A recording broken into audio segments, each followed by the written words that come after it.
You are standing in front of a crumbling brick wall on your property. The mortar between those bricks is turning to dust in your hands. You paid a contractor thousands to fix it 5 years ago, and here you are again. But what if I told you that 200 years ago, Amish and German settlers were mixing a mortar that outlasted the very stones it held together for less than $2 a bucket? That is not exaggeration. That is documented fact. The first time I watched an old Amish bricklayer named Amos work outside of Bird in Hand, Pennsylvania, I stood there for nearly an hour, just watching him fold sand and lime and one strange ingredient into a wooden trough. He never once looked at a bag of Portland cement. And his wall, the one his grandfather started in 1911, was still standing straighter than the one I had built 10 years earlier. By the end of this video, I am going to give you the exact ratio that was recorded in an 1878 masonry manual out of Lancaster County, a formula that was quietly dropped from American construction textbooks after the Second World War. You do not need to be building a new house to use this. If your chimney is spalling, if your foundation is flaking, if your garden wall is losing its mind every winter, this is for you. Now, I spent 32 years believing what every hardware store clerk told me, that Portland cement was the strongest thing you could buy, that anything older was primitive. That progress meant gray powder in a paper bag from a big box store. I was wrong, and it cost me tens of thousands of dollars in repairs I never should have needed. Here is the thing nobody tells you about modern Portland cement. It was patented in England in 1824 by a man named Joseph Aspdin, and it was designed for one purpose: speed. Speed of curing, speed of construction, speed of profit. It sets hard in 24 hours, and that is exactly what industrial builders wanted after the Civil War, when railroads needed bridges yesterday and factories could not wait. But hardness is not the same as durability. A diamond is hard. A diamond also shatters when you hit it wrong.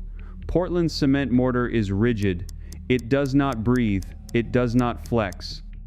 And when water gets into your wall in November and freezes in January, that rigid mortar cracks, and the crack pulls the brick apart with it. The Amish never adopted Portland cement for their old structures. Not because they were stubborn, because they had already inherited something better.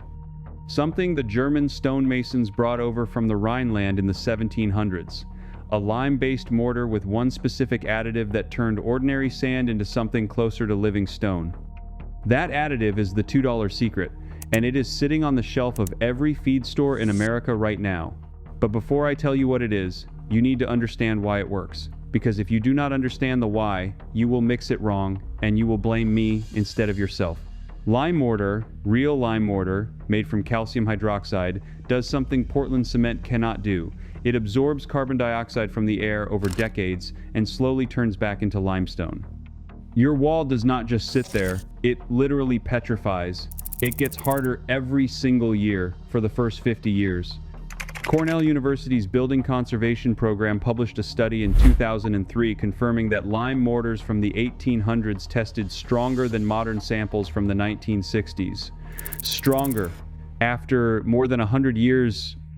Now, here is where most people get it wrong when they try to do lime mortar themselves. They mix lime and sand, they slap it on the wall, and 6 months later it crumbles.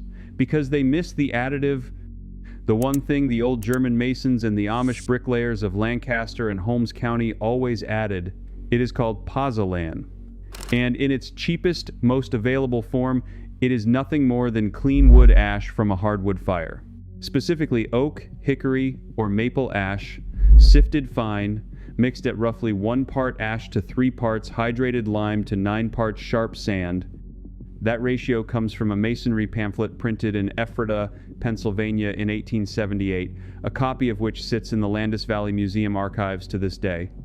Wood ash contains silica and alumina. When it meets wet lime, it triggers a chemical reaction that ancient Romans discovered by accident when volcanic ash blew into their lime pits.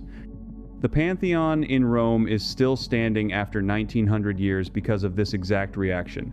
The Amish did not invent it, they just refused to forget it. $2 gets you a 5-gallon bucket of hydrated lime at any farm supply store. The ash you burn yourself for free in your own stove. The sand costs pennies. You have just mixed a mortar that will outlast your grandchildren's grandchildren. But here is where it gets interesting, and where I have to warn you about something. You cannot just walk into a modern masonry supply store and ask for this. You will get blank stares. Some of them will actively try to talk you out of it. Because the entire modern masonry industry is built on selling you a product that fails on a predictable schedule. If your mortar lasted 2 centuries, who would buy the next bag? Now, if you already own a house built before 1980 and you are thinking this only applies to people building from scratch, stay with me, because this next part is specifically for you. Walk outside right now and look at your chimney. Look at the joints between the bricks.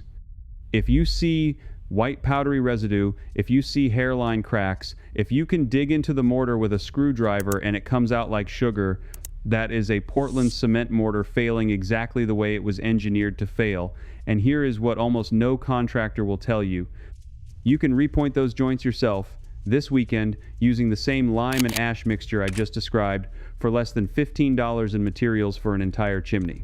The process is called repointing, and the Amish do it every spring on the older structures as a matter of maintenance.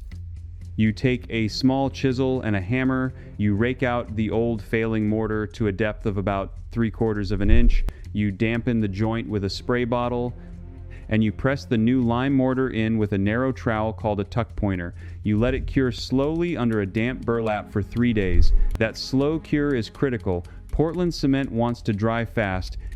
Lime mortar wants to cure slow. The slower it sets, the stronger it becomes. I did the entire back wall of my own farmhouse in a single Saturday. It has been 11 years, not one crack, not one flake. Meanwhile, the section a contractor did with Portland cement 3 years before that has already been redone twice. And listen, everything I just walked you through, the lime ratios, the pozzolan trick, the slow cure method, this is only one thread from a much larger archive I have been piecing together for years.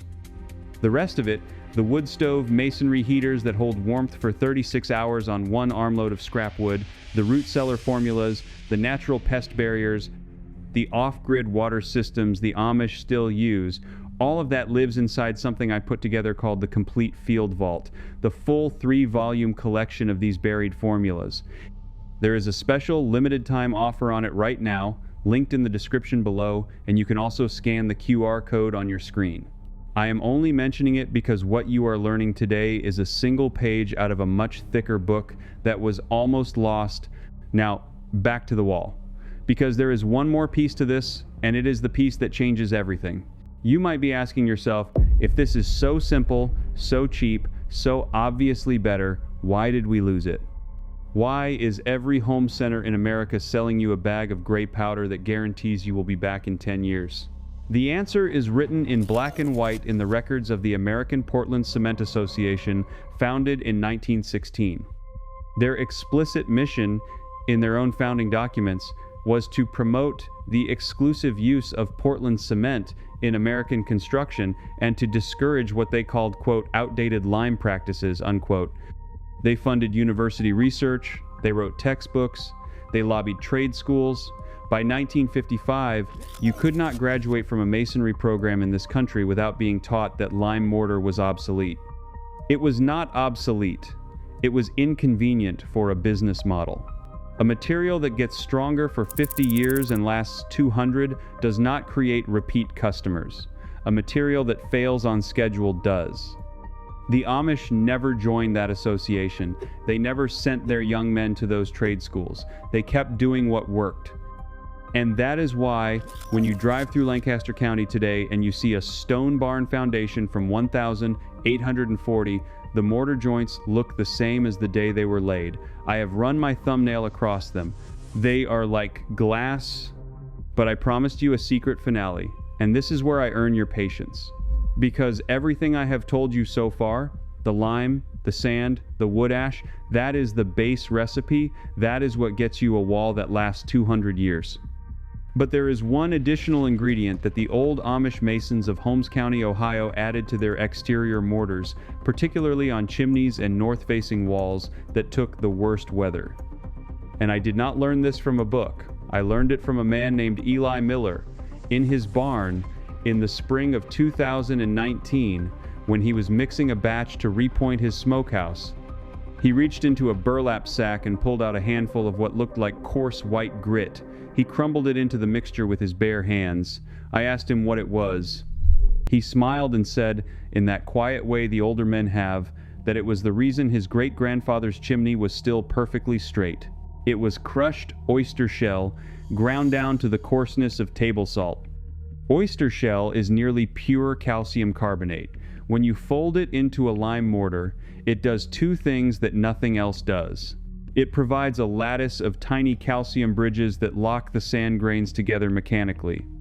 And over time, as the mortar carbonates, those shells actually chemically fuse with the surrounding lime, creating what geologists call a biogenic cement. It is the same process that turns coral reefs into solid rock. Your wall becomes, in a very real sense, alive with the same chemistry that built the White Cliffs of Dover. The ratio is small, 1 part crushed oyster shell to 10 parts of the finished mortar mix. You can buy crushed oyster shell at any farm supply store because it is sold as a calcium supplement for laying hens. A 50-pound bag costs about $12. That bag will repoint the exterior of an average house. I searched for the written record of this technique for 2 years. I finally found it referenced in the notes of a Pennsylvania Dutch farmer named Jacob Stoltzfus, dated 1867, preserved in the Mennonite Historical Library in Lancaster. He called it, in his own words, the shell trick. He learned it from his father, who learned it from a mason who arrived from the Palatinate region of Germany in 1817. 200 years of unbroken transmission, hand to hand, father to son, that never once made it into a mainstream construction manual. That is the secret. Lime, sand, hardwood ash, and a small handful of crushed oyster shell, mixed slow, applied gently, cured under damp cloth for 3 days. A mortar that turns to stone over decades, that shrugs off freeze and thaw, that outlasts every material sold in every hardware store on this continent, for less than $1 per bucket in real ingredients. You just recovered something that was deliberately taken from 3 generations of American homeowners. That knowledge is yours now. Nobody can put it back in the vault. If you are the kind of person who believes that the old ways were not primitive but precise, that the men who built the barns still standing after 2 centuries knew something we forgot, then you already understand why this channel exists, and you already know what to do next. Here is my question for you. When you walked outside and looked at your chimney or your foundation, what did you see? Powdery mortar, hairline cracks, or something worse? Tell me in the comments what you found. I read every single one, and the specific problems you described tell me what to research next. Subscribe if you want to be part of this, not to support a channel, to join the men and women who are quietly recovering what was buried. In the next video, I am going to show you the Amish method for insulating an existing stone or brick wall from the inside without tearing out a single piece of drywall, using a material that costs less than $4 a square foot and was standard practice in Ohio farmhouses before 1920. You will not believe what it is, but by now, you probably will. Because you have already accepted the most important idea in this entire conversation, which is that cheap does not mean weak, and that industrial does not mean superior, and that the men who worked with their hands before the invention of the ready-mix truck understood chemistry in a way that no marketing department has ever bothered to explain to you. Let me take you back further, because the story of this mortar does not begin in the 19th century, and it does not begin in America.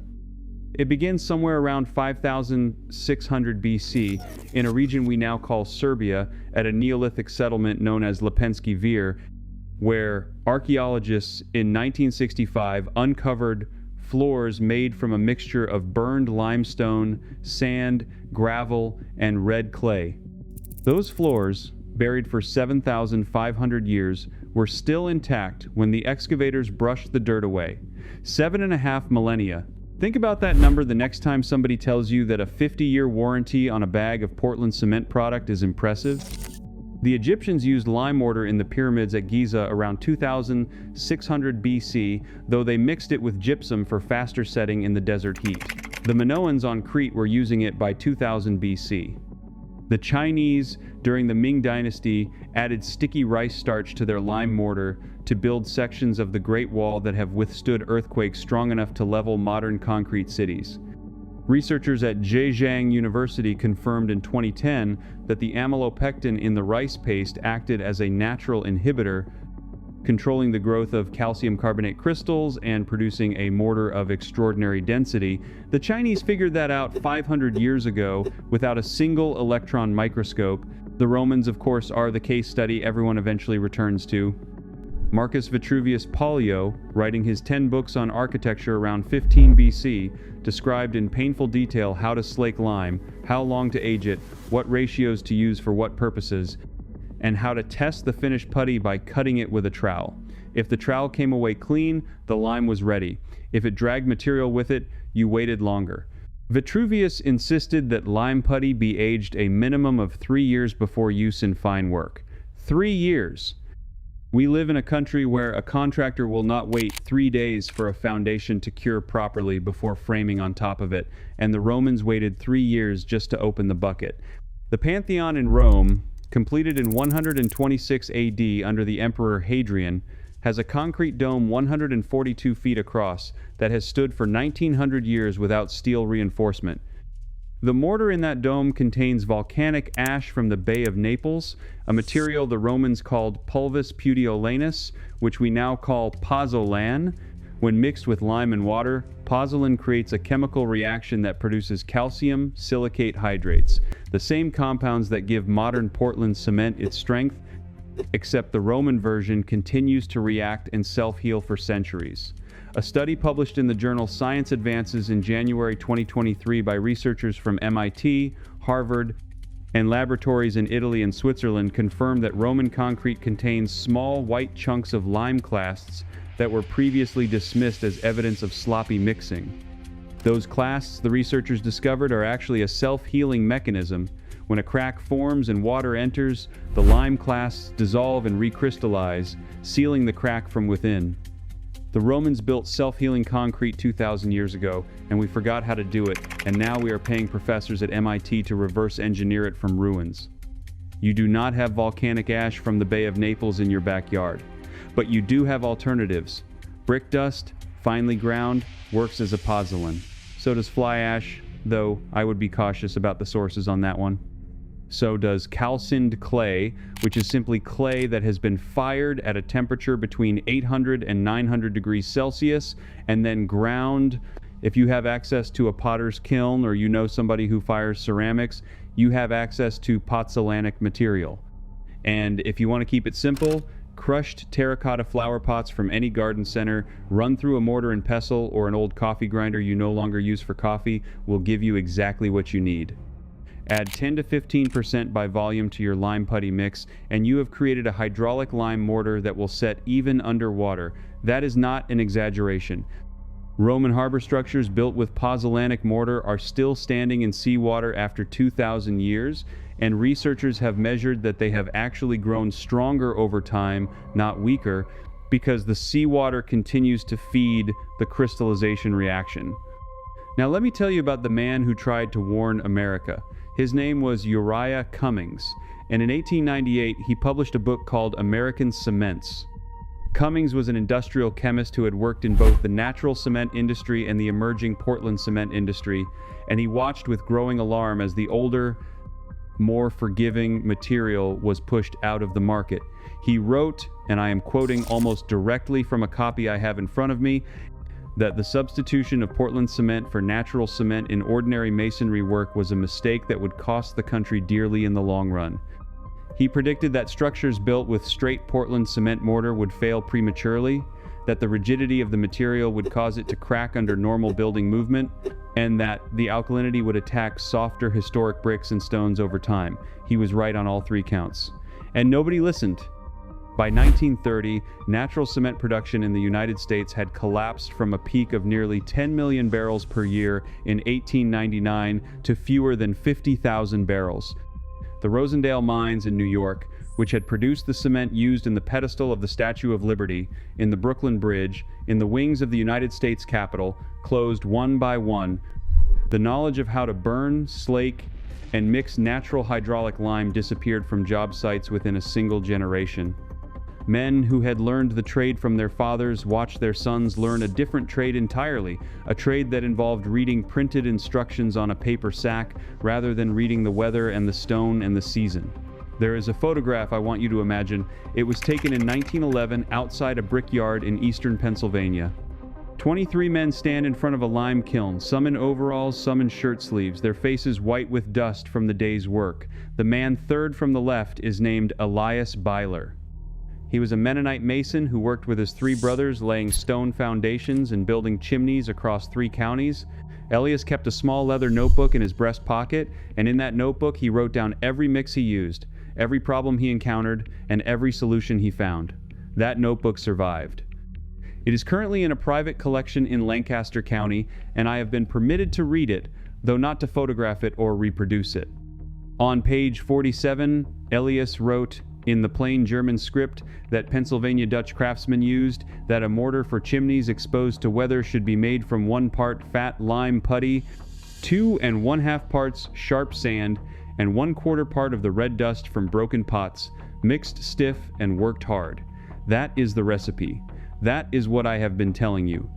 A Mennonite mason wrote it down in 1913, and it worked then, and it works now. The technique for slaking lime deserves more attention than I gave it earlier, because this is where most beginners fail. Quicklime, which is calcium oxide, reacts violently with water. When you add water to quicklime, the temperature can rise above 200 degrees Fahrenheit within seconds. It will boil, it will spit, it will burn any exposed skin it touches, and it will burn your eyes so badly that permanent damage is possible if you do not wear proper protection. I want you to hear me very clearly on this point. If you are working with quicklime rather than hydrated lime, you must wear full-length sleeves, chemical-resistant gloves rated for high pH exposure, a face shield, and safety goggles underneath the face shield. Not one or the other, both. The face shield keeps splash off your skin, the goggles keep vapor and fine particles out of your eyes. The traditional method for slaking involved a wooden trough lined with sheet metal, into which the mason would place the quicklime in chunks, then add water gradually while stirring with a long-handled wooden hoe. As the reaction proceeded, the chunks would crumble, hiss, and swell, releasing steam and expanding to nearly double their original volume. The finished putty would then be transferred to a pit dug in the ground, covered with wet burlap and a layer of sand, and left to age. The old rule was 1 year minimum, 3 years preferred, 7 years for the finest interior plasterwork. During that aging period, the calcium hydroxide crystals in the putty continue to grow finer and more uniform, producing a material of almost buttery consistency that spreads under the trowel like cake frosting and bonds to stone with a tenacity that has to be felt to be believed. You do not need to age your putty for 7 years.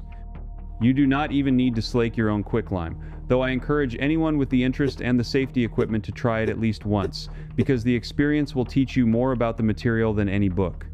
You can buy pre-slaked lime putty from specialty suppliers, and it typically comes already aged for a minimum of 3 months, sometimes as long as 2 years for premium grades. Expect to pay between $40 and $80 for a 5-gallon bucket. That bucket will make enough mortar to point an entire chimney or repair a substantial section of stone foundation, so the cost per square foot of finished work remains well under $1. If you cannot find lime putty locally, hydrated lime powder mixed with water and allowed to soak for a minimum of 24 hours, preferably a week, will produce a workable substitute. Type S hydrated lime is the specification you want, and any masonry supply house will carry it. A 50-pound bag runs between $12 and $18 and will produce roughly 3 to 4 gallons of putty. Mix it in a 5-gallon bucket by adding the lime to water, not water to lime, stirring with a paint mixer on a slow drill until the consistency resembles thick yogurt. Cover with a wet cloth, put a lid on top, and leave it alone. The longer you wait, the better it becomes. I have batches in my own shop that have been sitting for 18 months, and they trowel like silk. The sand matters more than most people realize. In fact, if I had to identify the single most common cause of failure in amateur lime mortar work, it would be poor sand selection. The sand must be sharp, meaning the individual grains must be angular rather than rounded. River sand, which has been tumbled smooth by water, produces a weak mortar because the grains do not lock together mechanically. Beach sand is even worse, because in addition to being rounded, it contains salt, which will migrate to the surface of your finished work and cause efflorescence, that white powdery bloom that makes old masonry look diseased. What you want is quarried sand, sometimes called manufactured sand or crushed sand, which is produced by crushing stone in a machine and then screening it to a specific size range. For most masonry mortar, a sand graded between about 1 millimeter and 2 millimeters at the coarse end, with a good distribution of finer particles down to about 1/10 of a millimeter, produces the ideal blend of workability and strength. Ask at your local aggregate supplier for washed masonry sand and specify that you want it sharp. A yard of it costs between $30 and $60 depending on where you live, and a yard is far more than you will need for any residential repair project. If you only need a bucket or two, many suppliers will let you shovel what you need from the pile and charge you $5 for the trouble. Bring your own container. Now, the ratio. I gave you 1 part lime to 2.5 parts sand earlier, and I want to explain why that specific ratio matters. Lime mortar strength does not increase linearly with lime content. There is an optimum, and above that optimum, adding more lime actually weakens the finished mortar because there is not enough sand to provide a rigid skeleton for the lime to cement together. Below the optimum, adding more sand weakens the mortar because there is not enough lime to fully coat every sand grain. The sweet spot, established by decades of research at institutions like the Building Research Establishment in England and the Getty Conservation Institute in California, sits between 1 part lime to 2.5 parts sand and 1 part lime to 3 parts sand by volume. Some practitioners go as rich as 1 to 2 for interior plasterwork, but for exterior masonry exposed to weather, 2.5 is the number to remember. Measure by volume, not by weight, and use the same container for both ingredients. A 1-gallon bucket works perfectly for small batches. 2.5 buckets of sand, 1 bucket of lime putty, dumped into a mortar tub or a plastic mixing tray, and worked with a hoe or a mortar mixer until every sand grain is coated and the mixture holds its shape when you draw the hoe through it. If the mortar slumps, it is too wet. If it crumbles, it is too dry, and you may need to add a splash of water or a bit more putty. The finished mortar should stand up on the trowel in a ridge without slumping, but it should also spread easily when you push it into a joint. Application is where the discipline of the old masons really shows. You do not simply trowel this mortar onto a wall the way you would trowel Portland cement mortar. Lime mortar requires what the trade calls beating in. You place the mortar into the joint, and then you take a smaller tool, a pointing iron, or even the tip of the trowel, and you press and compress the mortar firmly, working it against the surfaces of the stones or bricks on either side of the joint. This mechanical compaction drives the lime particles into intimate contact with the surrounding masonry and expels excess air and water. A well-beaten lime joint will feel dense and rubbery under the tool. A poorly beaten joint will feel loose and spongy, and it will fail within a few winters. After the initial beating, the joint is left to firm up for anywhere from 30 minutes to several hours depending on the temperature and humidity, and then it is beaten again. This second working, sometimes called reworking or churning, further compacts the material and closes any small cracks that have formed as the mortar loses water. On critical work, masons in the 19th century would sometimes rework a joint 3 or 4 times over the course of a single day. The result was a joint of exceptional density and durability. I have seen chimney work from the 1860s where the mortar joints are harder than the bricks they hold together, and that is a direct consequence of proper beating and reworking. Cure the finished work slowly. This cannot be emphasized enough. Lime mortar carbonates by absorbing carbon dioxide from the atmosphere, converting the calcium hydroxide back into calcium carbonate, which is essentially limestone. This is the same chemical process that formed the original limestone in the Earth's crust, running in reverse, only much faster, but it still takes time. The reaction requires moisture to proceed. If the mortar dries out too quickly, the reaction stops, and you are left with soft, powdery material that never gains its full strength. If the mortar stays too wet, carbon dioxide cannot penetrate, and the reaction also stalls. The goal is damp but not saturated, and for a minimum of 3 days, though 7 days is better, and 14 days is ideal for critical exterior work. The traditional method involves draping damp burlap or cotton sheeting over the fresh work and misting it lightly with a spray bottle 2 or 3 times a day. In hot, dry weather, more frequent misting is required. In cool, humid weather, less. On a chimney that catches full afternoon sun, I have kept damp cloth in place for a full 2 weeks, misting morning and evening, and the resulting work has weathered more than a dozen winters without a hairline crack. Compare that to Portland cement pointing on the same chimney done by a licensed contractor 8 years earlier, which was crumbling and falling out of the joints within 4 years. There is one more ingredient I want to mention, because it appears again and again in old regional recipes across the eastern United States, and it produces measurable improvements in the finished mortar. That ingredient is animal hair, specifically cow hair, horse hair, or hog hair, cut to lengths between 1 and 2 inches and mixed into the mortar at a rate of about a handful per 5-gallon bucket. The hair acts as a fiber reinforcement, similar in principle to the fiberglass strands added to modern stucco, and it dramatically reduces shrinkage cracking in thick applications. Hair was traditionally added to interior plaster more often than to exterior mortar, but for jobs where you need to lay down a thicker bed, such as filling a deep void in an old foundation, the addition of hair pays off. If you cannot source loose hair, a local horse barn or beef farm is often willing to give you a garbage bag full for the asking or for the price of a 6-pack. Wash it in a bucket with a little dish soap, rinse it well, dry it in the sun, and store it in a paper bag until you need it. I want to circle back to the economics of this, because I think the numbers deserve to be laid out plainly one more time. A 50-pound bag of Type S hydrated lime, $12 to $18. Enough sharp masonry sand to work through that entire bag, $10 if you buy it in bulk. A few dollars in crushed brick or terracotta pot fragments for Pozzolanic addition. That is roughly $30 in raw materials, and it will produce enough mortar to repoint an entire chimney from crown to shoulder, or to repair every visible defect in a typical stone foundation, or to rebuild a garden wall of substantial size.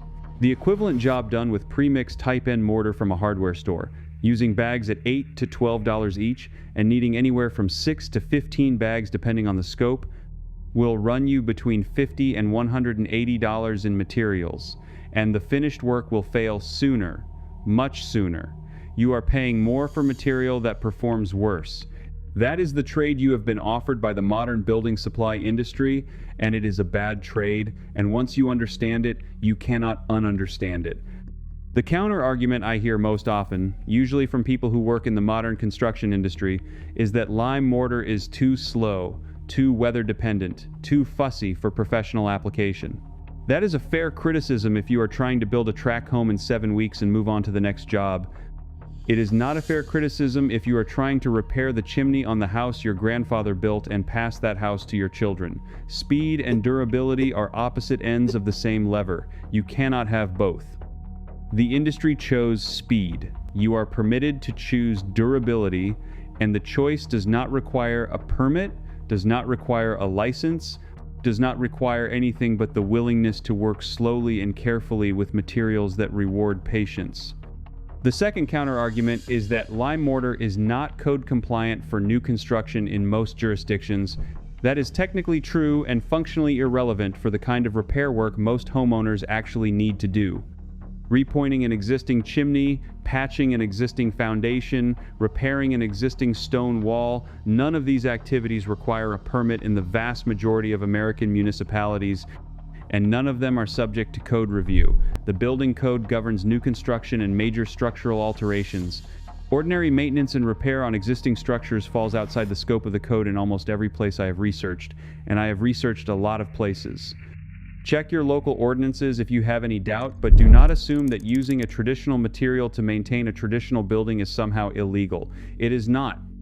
The third counter-argument is that lime mortar is soft, and that a soft mortar cannot possibly be as strong as a hard mortar. This one comes from a fundamental misunderstanding of how masonry actually works. A masonry wall is not a monolithic block. It is an assembly of individual units held together by mortar, and the strength of the assembly depends on the mortar being appropriately matched to the units. If the mortar is harder than the brick or stone, then movement in the wall, whether from thermal expansion, foundation settlement, or freeze-thaw cycling, causes the units themselves to crack and spall, because the rigid mortar cannot yield. If the mortar is softer than the units, then movement causes the mortar to yield harmlessly, sacrificing itself to protect the more valuable masonry. Repointing is cheap. Replacing brick is expensive. Replacing hand-cut fieldstone is nearly impossible. The old masons understood this perfectly, and they specified soft mortar for soft brick, medium mortar for medium brick, and harder mortar only for the hardest engineering brick used in industrial applications. Portland cement mortar, which measures somewhere between 2,500 and 4,000 pounds per square inch in compressive strength, is harder than almost every historic brick in existence, and using it on historic masonry is the single fastest way to destroy that masonry.